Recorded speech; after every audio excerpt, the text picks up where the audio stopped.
Hello, students, teachers, parents, science nerds. Hello, everybody, and welcome to Nutshelled Science, where we lay out the facts, the good, the bad, and the ugly. Today, we are going to start our environmental science series by looking at an introduction to environmental science. Don't forget that there's a link for worksheets that go along with this video in the description. I just ask that you like and subscribe. I apologize for any mispronunciations ahead of time. I do my best. Okay, hi everyone. Let's start with our island Earth. Imagine you just bought a brand new, super expensive, one-of-a-kind house. Now imagine you never cleaned it, threw trash everywhere, and accidentally burned a few rooms down. Sounds ridiculous, right? Well, welcome to Earth. Our planet is our only home, and we haven't exactly been the best tenants. Today, we're going to talk about what the environment is, how humans fit into it, and why we should stop treating Earth like a hotel with unlimited room service. What is the environment? The environment is everything around us: trees, oceans, air, animals, and yes, even that one weird pigeon that stares at you on your way to school. It includes natural things like mountains and rivers, and human-made things like cities and highways. It even includes the relationships we have with each other. In short, the environment is like a giant group project. Everything is connected, and if one part fails, we all feel the consequences. Humans and the environment. Humans are pretty special. We have Wi-Fi, pizza, and the ability to invent cool stuff. But we're also really good at making a mess. We rely on the environment for air, water, food, and resources, but sometimes we take more than we should. Take the ozone layer, for example. Scientists discovered that we were basically punching a giant hole in it by using chemicals in spray cans and refrigerators. Not great. The good news?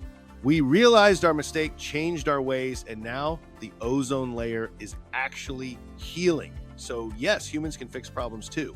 When we actually try, what is environmental science? Environmental science is like detective work for the planet. It helps us figure out what's happening to our environment. How do humans impact it?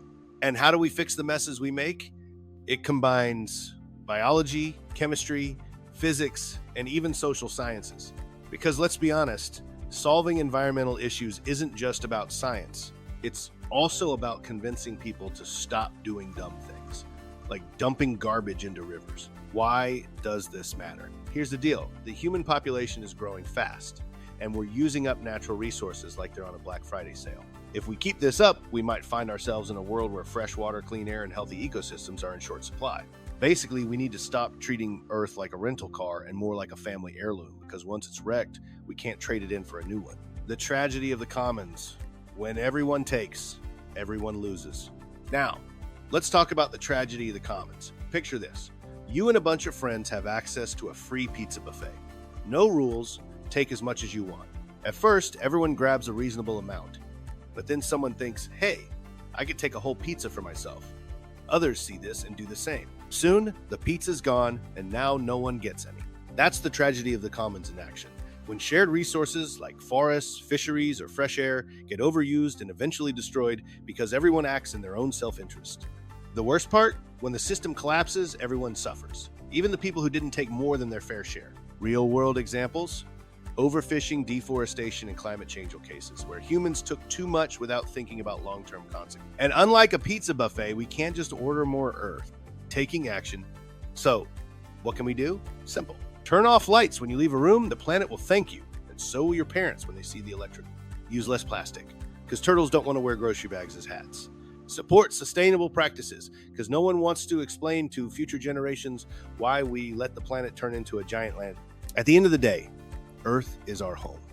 And let's be real, moving to another planet, way too expensive, and I don't trust Elon Musk to pack enough snacks for all of us. The nature of science. What exactly is science? At its core, science is like a systematic workout routine for our brains. It's an organized, methodical way of studying the natural world and accumulating knowledge from these studies. Scientists are like the ultimate personal trainers for curiosity, helping us flex our mental muscles to understand everything from tiny atoms to massive galaxies. Science and the natural world. Science focuses exclusively on the natural world. Everything from the tiniest particles to the vastness of space. It's all about uncovering the rules that govern our universe, like why gravity keeps us grounded and why toast always seems to land butter side down. The process of science. Science is a dynamic process, much like cooking up a new recipe, but with fewer kitchen disasters. Here's a simplified recipe for scientific inquiry. 1. Observation.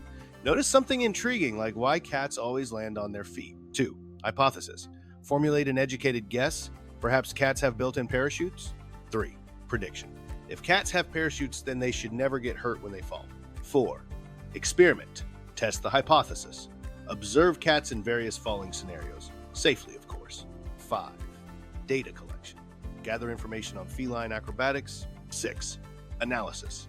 Determine if the data supports the parachute theory. And 7. Conclusion. Accept, reject, or modify the hypothesis based on finding. Remember, in science, it's perfectly fine to be wrong. In fact, it's encouraged. Each oops moment brings us closer to understanding the truth. Science is self-correcting. Science thrives on skepticism and peer review. Scientists love to double-check each other's work, not because they're nitpicky, but because they know that collaboration leads to better results. It's like having a friend proofread your essay to catch those sneaky typos. Science and society. Science isn't just for scientists and lab coats, it's for everyone. It helps us make informed decisions, from choosing the most eco-friendly car to understanding the impacts of climate change. By embracing scientific thinking, we can navigate the sea of information and misinformation that floods our daily lives. The community of science, a team sport. While we often picture scientists as lone geniuses having eureka moments in isolated labs, the reality is more like a group project, minus the one person who never contributes. Scientists collaborate, share ideas, and build upon each other's work to unravel the mysteries of the universe. Peer review. Science's quality control. Imagine you're submitting a selfie to a magazine. Before it's published, a panel of experts evaluates it to ensure it's not just a blurry photo of your thumb. In science, this process is called peer review. When scientists complete research, they submit their findings to scientific journals. Other experts in the field scrutinize the work, checking for accuracy, validity, and whether the conclusions are as solid as grandma's fruitcake. This rigorous evaluation ensures that only high-quality research makes it to publication. Replication. Double, checking the recipe. Let's say you discover a recipe for the world's best cookies. To confirm its greatness, others need to bake the cookies following your instructions. In science, this is known as replication. Other scientists repeat experiments to verify results. If they achieve the same outcomes, confidence in the original findings grows. If not, it's back to the drawing board or the kitchen. Scientific theories. More than just hunches.